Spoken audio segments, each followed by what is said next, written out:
Explorando Psicología, la revista sobre diálogos entre profesionales de psicología en Bolivia. ¿Qué hacen los psicólogos en Bolivia? ¿Dónde trabajan los psicólogos? ¿Realmente hacemos lo que nos enseñaron que debíamos hacer? Hablemos entonces desde la práctica real. Comparte con nosotros Alexis Olivares y Renzo Vargas diálogos entre colegas que exploran el quehacer de la psicología. Todas y todos sean bienvenidos.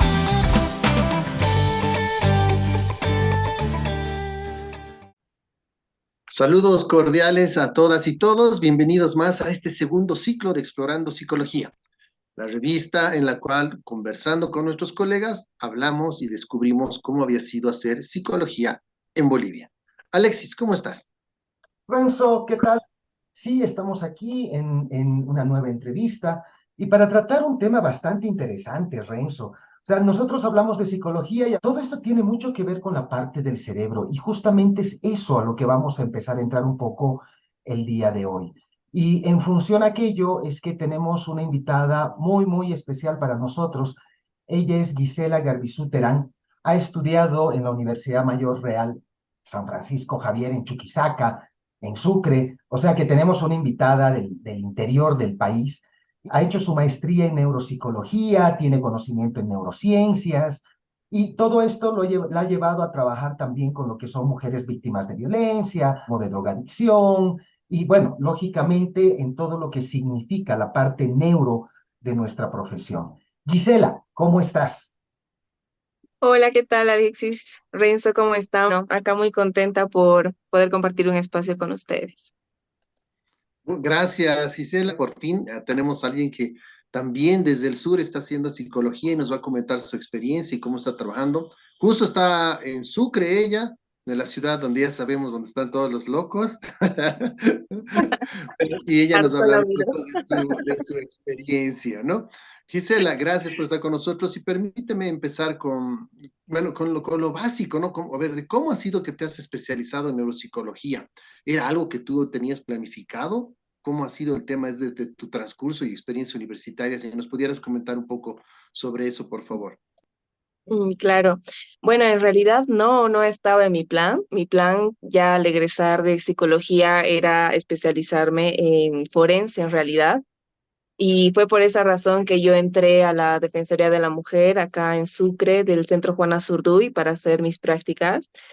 Y me encanta, o sea, me encanta el área, me encantó trabajar con esta población, pero me di cuenta que era un área que me sensibilizaba demasiado, ¿no? Entonces, para mí fue muy difícil la elección en ese momento y bueno, fui indagando un poquito más al hacer el encuadre de mi informe y ahí fue que me di cuenta que la violencia modificaba algunas sinapsis en el cerebro de las mujeres víctimas de violencia y que esto reforzaba que estas personas no pudieran salir del ciclo de la violencia, ¿no? Entonces fue ahí que me enganché con lo que es la funcionalidad del cerebro y cómo impacta las experiencias al cerebro y el cerebro cómo va impactando también en las experiencias de las personas. Y en este punto me fui enganchando un poquito más con algunos docentes que tenían este acceso a la neuropsicología, que era uno de mis docentes, Roberto Flores, con quien pude conversar al respecto, ¿no? Y que él pueda darme su punto de vista de en qué consistía la neuropsicología. Y a partir de este pie yo fui metiéndome un poquito más y me encantó. Entonces yo dije, de acá soy. Y bueno, fui averiguando algunos países donde me podría ir porque acá en Bolivia no encontraba un sitio. Y fue que un amigo en Buenos Aires me dio la sugerencia del Hospital Italiano, que tenía muy buena línea académica, y me fui para allá y presenté todo y bueno, me aceptaron y acá estoy. Esa fue mi línea para entrar a neuropsicología. Gisela, hay algo interesante que acabas de decir. Decías, aquí no encontré. Eso implica que de alguna manera en Bolivia no le estamos dando la relevancia que tiene lo neuro, estoy hablando de neuropsicología, neurociencias en general, no le damos esa importancia. Quizás ahora más, ahora sí yo veo que incluso hay algunas academias, hay una asociación de neuropsicología, justamente la estaba viendo hace poco, pero en ese momento, que era el 2018, que yo, bueno, 2017 yo salí y en esa época no encontré. Entonces, 2018 yo ya me fui a Buenos Aires. Y en la universidad, No, yo no avancé nada de neuropsicología, les cuento. Nada, cero. nada. No, no, ni vistas de la materia. O sea, muy poquito, digamos, con neuropsicología cognitiva, perdón, con psicología cognitiva, pero no como materia. Ahora en la universidad sí se da la materia de neuropsicología, pero en la época que yo transcurrí la universidad, no. Eso es cierto, Alex. Así te recuerdo también, bueno, cuando nosotros estábamos en la universidad, eh, yo me acuerdo que hemos hecho neuro, teníamos dos materias de neuro, pero en realidad sí, cierto, era que muy limitativo y creo que solamente veíamos, ¿te acuerdas? El manual de Luria o algo así, y con eso quedábamos, ¿no? Pero también, hay que ser honestos, pues es algo que relativamente es nuevo, ¿no? Es como que recién es algo que está tomando fuerza y se le está empezando a tomar el interés necesario, digamos, y eso también académicamente hablando, ¿no? Pero dentro de este ámbito, Gisela, eh, cuando hablamos de neuropsicología y el trabajo que tú realizas como neuropsicóloga en este caso en específico, hay creo que dos áreas importantes de trabajo, ¿no? Una parte que es más evaluativa y algo que también tiene que ver con el tema de la intervención clínica, ¿no? ¿Podrías, por favor, explicarnos un poco más sobre el tema y cómo lo realizas acá, cómo se hace esto aquí en Bolivia? Bueno, en cuanto al área de evaluación, y bueno, también hay otra área que es la rehabilitación, ¿no? Entonces, en cuanto a la evaluación, yo trabajo un poquito más con el área adolescente, niños, porque es lo que más, quizás es el área donde más se identifican los problemas de aprendizaje, algunas dificultades con la atención o trastornos, ya que vienen secundarios a una lesión o una alteración neuronal, ¿no? Acá en Sucre yo me enfoco un poquito más a trabajar con los colegios, que son quienes me derivan, algunos niños, pero también hay una área que me interesa mucho explorar más o quizás em, invertirle un poquito más de espacio es al área de evaluación en adultos con trastornos por déficit de atención, que son poblaciones adultas que no tienen mucha cabida, digamos, a la posibilidad de que eso pueda pasar en un adulto, porque se cree que son diagnósticos que solamente se encuentran en los niños. Y la realidad es que los adultos también han sido niños con ciertas dificultades, pero que por el tema de el poco acceso a la evaluación, que eso también recién está teniendo relevancia quizás, no se ha dado, ¿no? Entonces son adultos que transcurren también con una dificultad atencional o ejecutiva, etcétera, y son adultos funcionales, pero con un alto costo, ¿no? Entonces, también estoy haciendo evaluaciones adultos con perfiles funcionales, pero con ciertas dificultades que son muy notorias también. En cuanto a la intervención clínica, también trabajo con los chicos que después de una evaluación quizás necesitan alguna retroalimentación con los padres también o hacemos una rehabilitación según sea el perfil neuropsicológico y la necesidad del, ya sea en función de su aprendizaje o en función de la conducta en sí misma o ambos. En cuanto a la intervención, también trabajo con adultos y bueno, es muy interesante porque el área de neuropsicología me ha permitido poder tener una base quizás de apoyo para poder realizar las intervenciones con más objetividad, pero no solo en la estrategia que yo manejo como neuropsicóloga, sino en cómo impacta en los pacientes saber cómo funciona su cerebro, saber cómo afecta las actividades que ellos tienen a su cerebro y su cerebro después impactar en el condicionamiento, quizás de alguna manera, en sus decisiones, elecciones, conductas. Entonces, en la intervención clínica que realizo en la parte más terapéutica, los recursos neurocognitivos nunca faltan. O sea, es base y la verdad es que tiene muy buenos resultados porque hoy se sabe que la metacognición, saber quién soy, cómo soy, qué me trasciende, y cómo impacto yo de esa manera en mi aprendizaje y posteriormente en mi entorno, eh, refuerza el aprendizaje, refuerza el funcionamiento cognitivo, refuerza el funcionamiento global de las personas, ¿no? Entonces, en cuanto a la intervención, hay muy buenos resultados cuando se implica a las personas en su propio funcionamiento. Gisela, aquí te corto. Me has hecho recuerdo algo. Yo tengo una costumbre. Yo le hablo a mi cerebro como si fuera otra cosa, otra persona, ¿ya? O sea, oye, vamos a hacer esto, más o menos. Es mi Pepe Grillo, no sé cómo llamarlo. Ujú. Quería que de alguna forma, Disociación se llama, hermano, disociación. disociación. Esto implicaría que de alguna manera es como que necesitamos eh, no hacer una diferenciación, sino entender que muchas de las cosas que nosotros hacemos, pensamos, decimos, vienen de esta estructura fisiológica y cómo es que nos va dirigiendo. ¿Te refieres a eso? Un poquito volviendo al Pepe Grillo, te cuento que lo mismo les digo a mis pacientes. Esa Ah, vocecita que es como tu Pepe Grillo, eso es lo que tenemos que reestructurar, porque las palabras nos organizan. Nuestra estructura cognitiva le damos cuerpo para que se convierta palabra, acto o decisiones, resolución de conflictos, etcétera, a través de la metacognición, ¿no? Entonces, hablarle a tu cerebro como si fuera otra cosa, es exactamente lo que tenemos que tratar de hacer, pero con una retórica saludable, con una retórica proactiva, y no lo contrario, ¿no? Que generalmente sucede en, por ejemplo, las personas con ansiedad o depresión, que su sesgo cognitivo les lleva a tener un discurso quizás un poco más negativista, amplificador y que lleva a ser muy nocivo para la persona, ¿no? En cuanto a la estructura fisiológica, quizás aquí entramos a un tema un poquito más complejo, diferenciar lo que es mente de cerebro.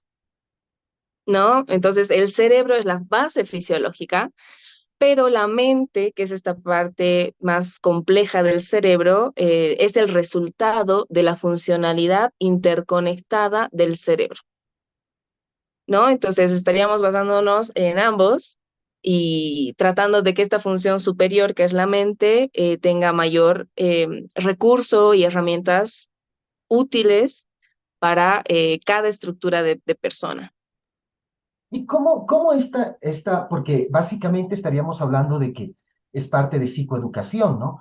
El hacer todas estas explicaciones que nos estás dando ahorita y etcétera. ¿Cómo esto afecta en las personas? ¿Cuál es la respuesta que te dan? Son excelentes resultados, porque una vez que tú le das nombre a lo que te pasa, cómo te pasa, por qué te pasa y cómo te afecta, por ejemplo, yo en terapia hago un montón de dibujos con los pacientes, pero un montón. Y esto baja la información abstracta, porque somos tan abstractos y tan complejos que no podemos pretender solamente que de forma verbal podamos bajar las cosas. Entonces, un apoyo, una estrategia de dibujo gráfico, de bajar las cosas, incluso escribimos un montón también, porque nos permite concretar algo que todavía no me cuadra, que es ajeno a mí, aunque es parte de mí.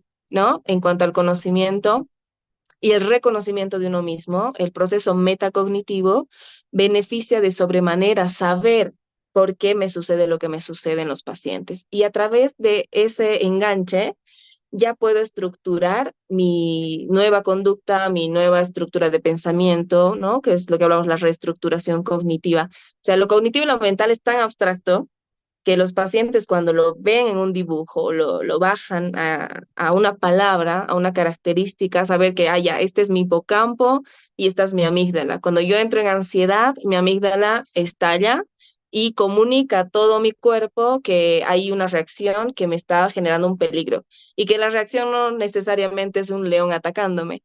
La reacción puede ser mi jefe gritándome, mi pareja que no me habla, mi papá que me exige que sea la mejor, etcétera. Entonces, cada uno va reconociendo y dice, ah, claro, por eso cuando estoy en ansiedad yo me bloqueo.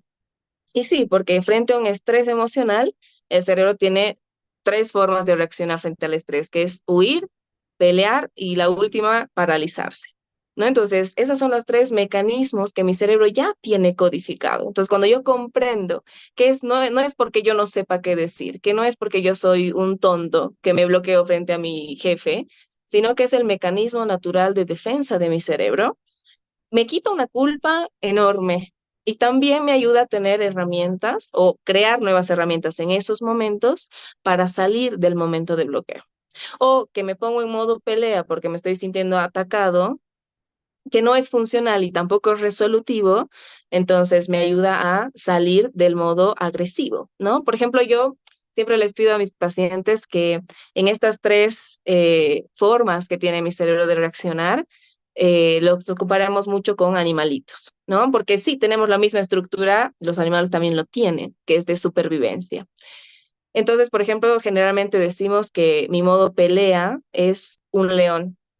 El huir, la reacción de huir es un conejo. Y la reacción de parálisis es un oso hormiguero o una zarigüeya, porque se bloquean frente al peligro. Ay, Y bueno, ya tengo tres personalidades más. exacto. Entonces, cuando llegamos a ese punto, la pregunta es, ¿tú crees que un león, una zarigüeya o un conejo va a poder resolver los problemas que tienes en tu vida humana? Y claramente la respuesta es no. Entonces, cuando entramos en estado de estrés, la sugerencia es reconocer cuál es tu perfil reactiva. ¿Eres un león, eres un conejo o eres una zarigüeya? Entonces, no decidas desde ese lugar, no actúes desde ese lugar, no te expongas desde ese lugar, sino reconoce que tu sistema nervioso no te va a poder acompañar en la resolución de ese conflicto que necesitas.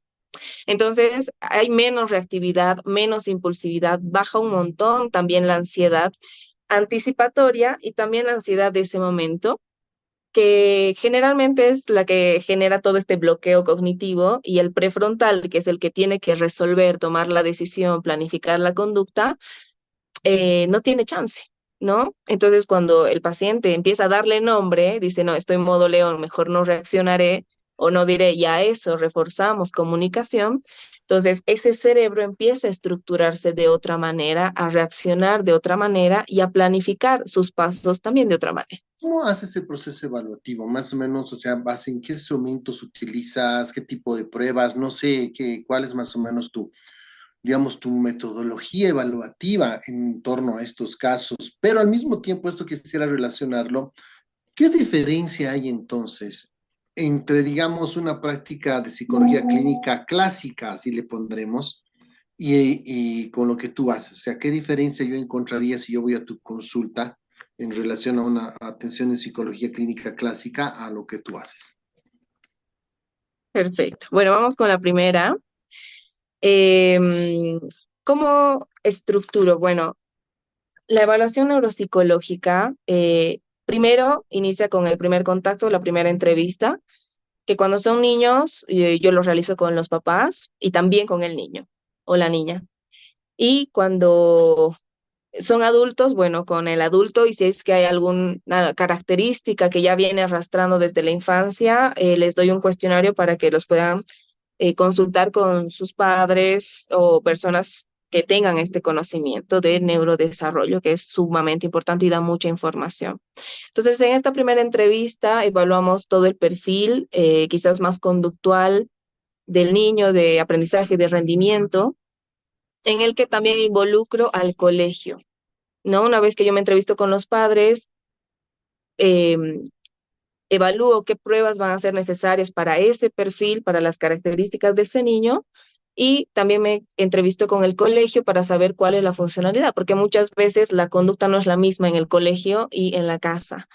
Entonces, con esas dos variables que las integro, concluyo en qué evaluaciones van a ser las acordes para ese niño. Posteriormente de la elección de las pruebas viene la aplicación. Entonces, en la aplicación de las pruebas, yo me baso más en las pruebas de Wechsler, ¿no? Que son las que están validadas para evaluar inteligencia, resolución de conflictos.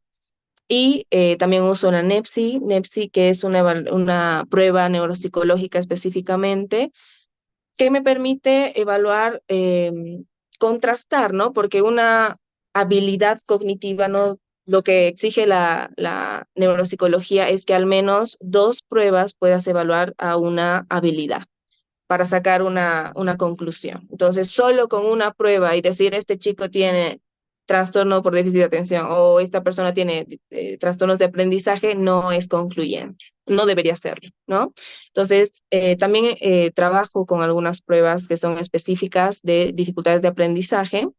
Se va em, viendo cuál es el perfil del niño y muchas veces yo hago una planificación de evaluación, por ejemplo, más ejecutiva, pero cuando estamos en el proceso también hay alteraciones de memoria, ¿no? Entonces hay que ir viendo cuáles son las baterías, creando una batería en realidad, porque esto es muy artesanal para cada persona. Bueno, después de aplicar las pruebas, ya tenemos el resultado. Yo realizo un informe macro integrando toda la información, tanto de la entrevista con los padres, el neurodesarrollo, la entrevista con la maestra, hago el perfil del niño neuropsicológico y se concluye con algunas recomendaciones también, tanto para el colegio como para la familia. Porque, ¿qué pasa? Los niños no son un resultado, no son un número, ¿no? Que es lo que generalmente veo que pasa mucho. Los informes cognitivos que a veces los niños traen de otras evaluaciones, solo ponen un número, ¿no? El CI. Tiene un CI de tanto y corresponde a bajo, promedio, promedio alto y punto, se acabó.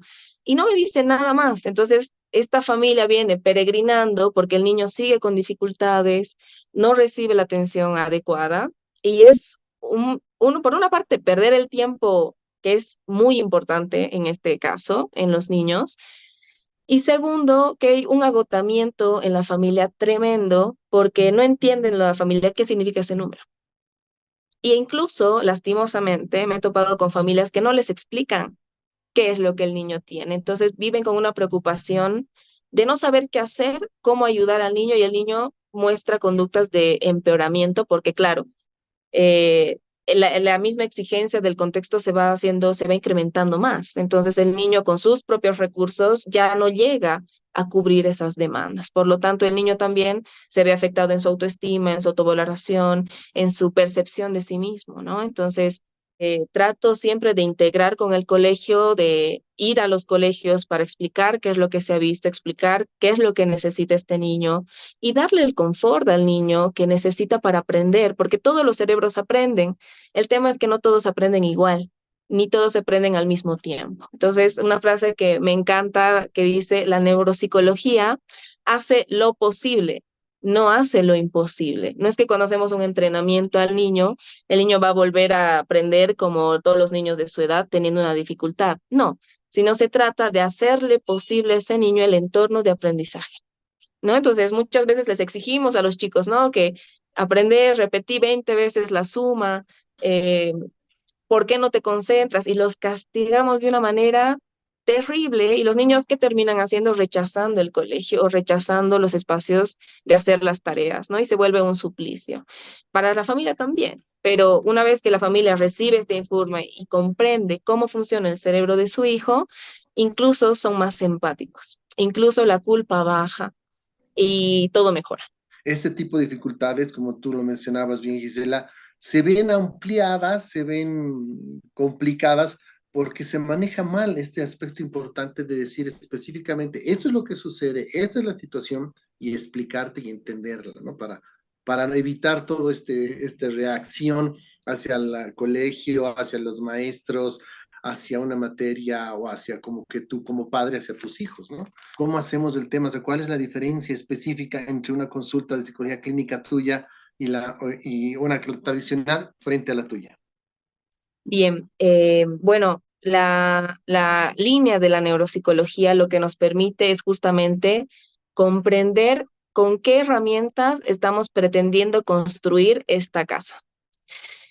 La diferencia quizás entre la tradicional y la neuropsicología es que la neuropsicología nos va a permitir comprendernos a nosotros primero, ¿no? Reconocernos en nuestra base, saber qué áreas de mi cerebro necesito entrenar, por qué me afectan tanto al momento de tomar una decisión o resolver algo y me quita mucho lo que es esta carga social, también moral y ética que nos compete también. ¿Por qué digo moral y ética? Porque muchas veces castigamos a los niños y también a los adultos de irresponsables, de torpes, de inútiles. Uy, yo me sorprendo cada vez más los adjetivos que padres y docentes usan cuando no comprenden a cabalidad lo que sucede en el cerebro de ese niño. Y los niños vienen con ese aprendizaje a terapia, ¿no? Y dicen, no, es que yo soy un tonto, yo no puedo hacer matemáticas.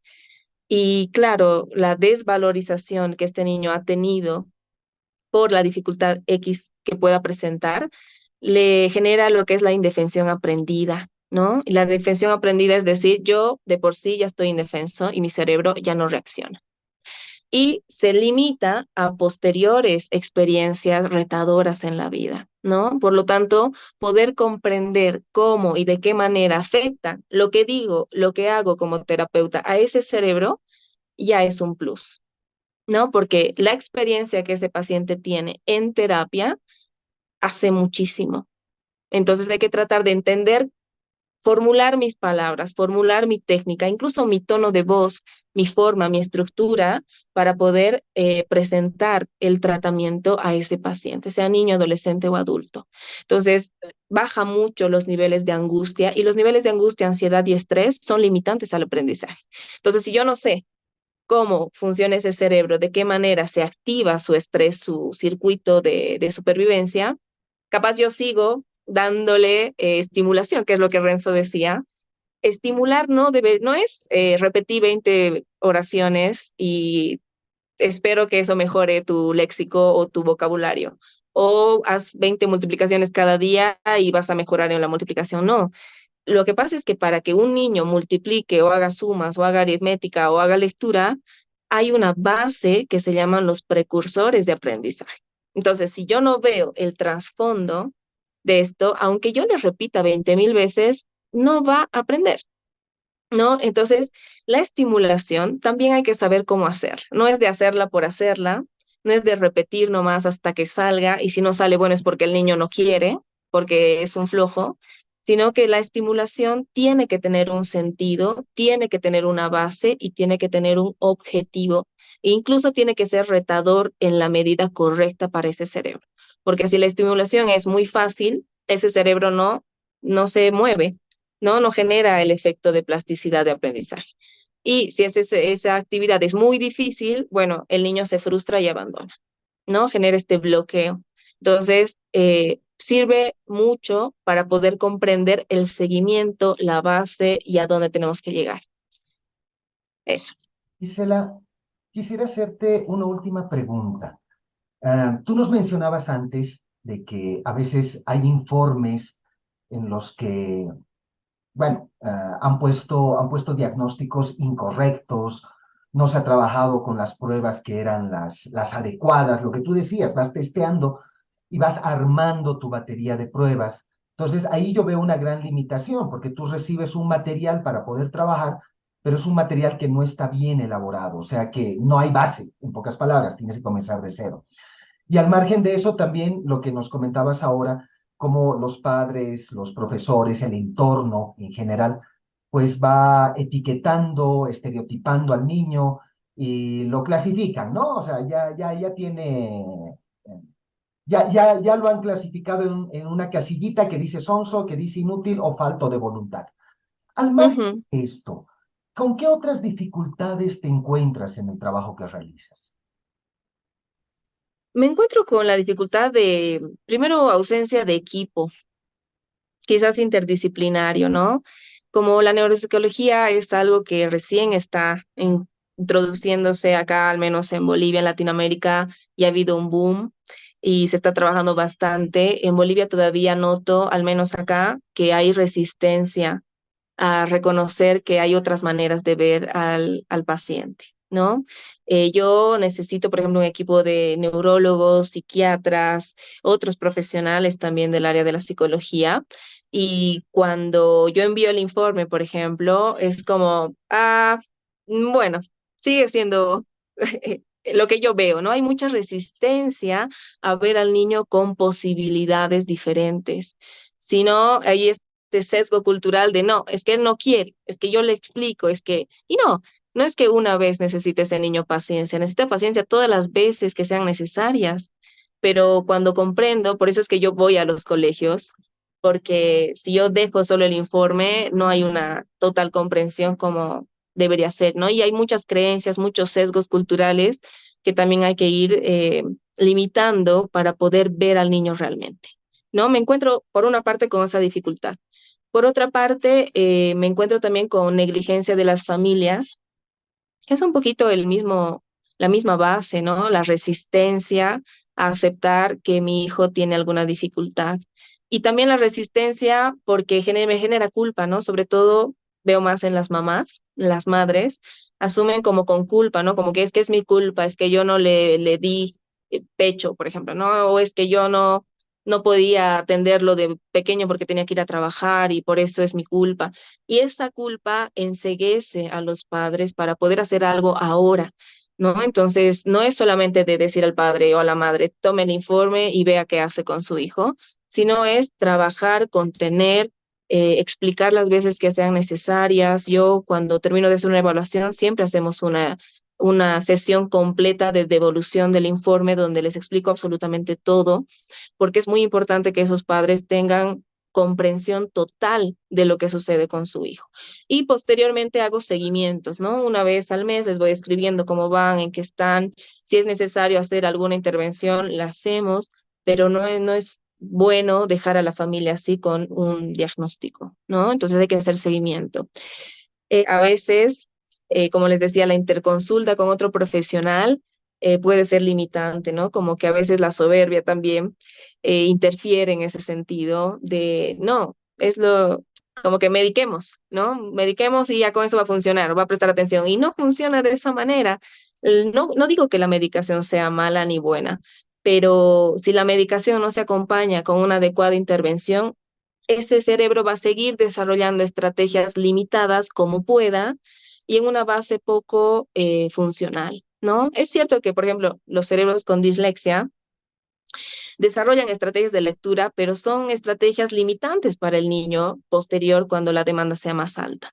Por lo tanto, cuando hacemos una rehabilitación, por ejemplo, un entrenamiento de lectoescritura, hay que primero deconstruir las estrategias que ese niño o esa persona ha desarrollado hasta ahora porque no son funcionales, ¿no? Entonces, ¿qué pasa con la medicación? Tú le das medicación a una hiperactividad, por ejemplo, y ya el niño aplaca, pero sigue teniendo la curiosidad, sigue pensando que es mejor ir a ver la ventana que prestar atención a la maestra, sigue pensando que él no puede realizar las tareas porque ya viene sistemáticamente expuesto a algo negativo, ¿no? Entonces, son varias cosas que hay que trabajar previo a realizar como tal el entrenamiento. Eso no lo ven los docentes, eso no lo ven los padres.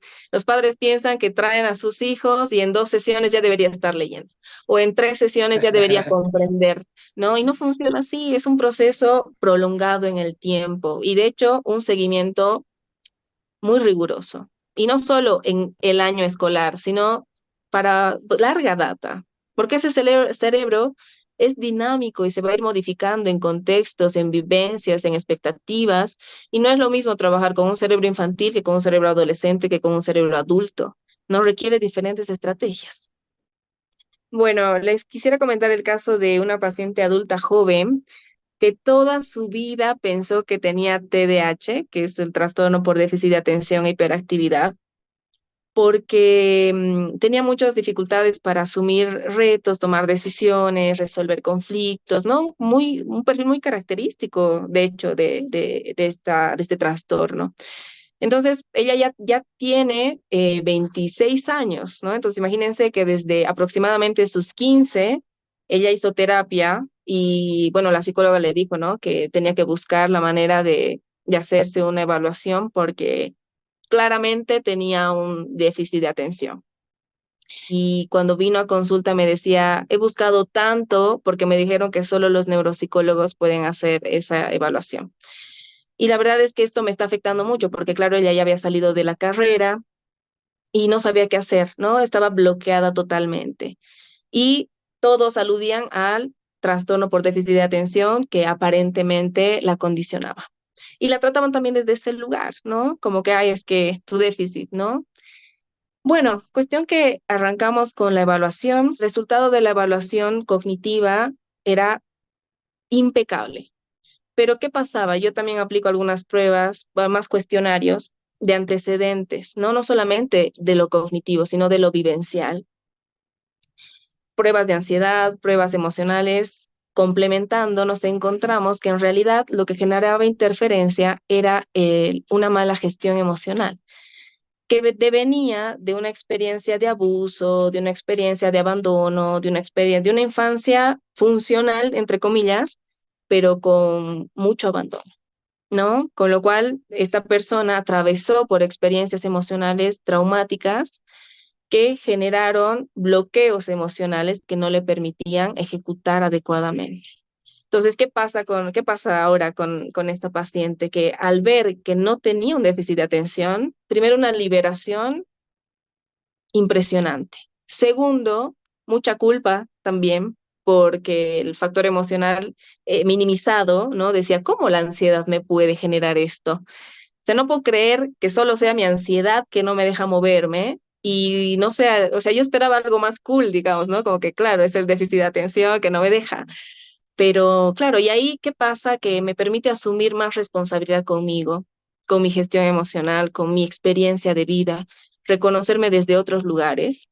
Y ahora que hemos venido trabajando más esta parte psicológica de gestión emocional, toma de decisiones, dando herramientas más efectivas para la etapa de vida en que está esta persona, está arrancando excelente, ha abierto su propio emprendimiento y empiezan a arrancar, ¿no? Entonces, mira qué importante es aclarar qué es lo que me pasa para yo poder asumir responsabilidad conmigo mismo. Creo que algo que sí podemos dejar y me gustaría dejar en esta entrevista para el resto, para que la piensen, es primero, pareciera que lo neuro nos asusta tanto o más que la matemática, ¿ya? Porque eso de estar aprendiendo estructuras, funciones, nos asusta.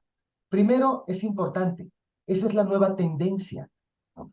En segunda instancia, saber que también como psicólogos podemos trabajar de manera conjunta con otras personas. Y por último, ver a las personas desde otra perspectiva, no desde una perspectiva tan cerrada. La idea está que Mm. la gente trabaja con nosotros porque requiere recursos, porque requiere otras formas, canalizar la energía que tiene por otras vías, generar nuevas redes neuronales, nuevos aprendizajes, nuevas formas de responder a la vida y nuevas creencias con todo esto, ¿no? Dar un nombre a algo que me pasa me ayuda a darle norte, pero no me determina. Yo siempre les digo, este perfil es de ahora. En este momento nos estamos enfrentando a estas dificultades. Le damos nombre porque la otra persona que vaya a ver el informe necesita un norte también, pero ahora tenemos que trabajar de esta manera y veremos cómo vamos evolucionando. A mí me parece muy interesante el hecho de que la neuropsicología que está generando espacios y además está ganando espacios y apuntar, digamos, y a hacer alianzas entre, como decías tal vez tú, Alex, entre lo que nosotros hacemos en psicología y lo que la ciencia nos muestra que la psicología puede hacer y puede desarrollarse, pues es muy importante, ¿no? Gisela, muchísimas gracias. Ha sido bastante enriquecedor el poderte escuchar, el saber además de que se está ampliando todo este campo. Éxitos en el trabajo. Y nuevamente, muchísimas gracias. Un saludo a todas y todas, o todas las personas que nos han estado escuchando. Conmigo, hasta Muchas gracias. Muchas gracias. Y bueno, que les vaya muy bien, que todos me gustaría sugerirles que puedan cuidar sus cerebros, siendo selectivos con las experiencias a las que se exponen, con la forma de hablarse, porque su cerebro es plástico. Entonces, todo lo que hacen y no hace está modificando todo el tiempo su cerebro. Así que sean más responsables, sean más selectivos con sus entornos, háblense mejor porque sus palabras los organizan y ojo con la gestión emocional, que es la base de muchas cosas. Por mi parte, también agradecerte, Gisela. Gracias por darse el tiempo. Un abrazo cordial a todos los psicólogos y colegas que están allá en Sucre por el sur. A ver si llegamos por Potosí, Tarija también. Seguramente vamos a encontrar gente interesante por ahí. Bueno, Agradecer a todos los que nos han acompañado en esta versión más de Explorando Psicología. Nos escuchamos en la próxima. Chao, chao.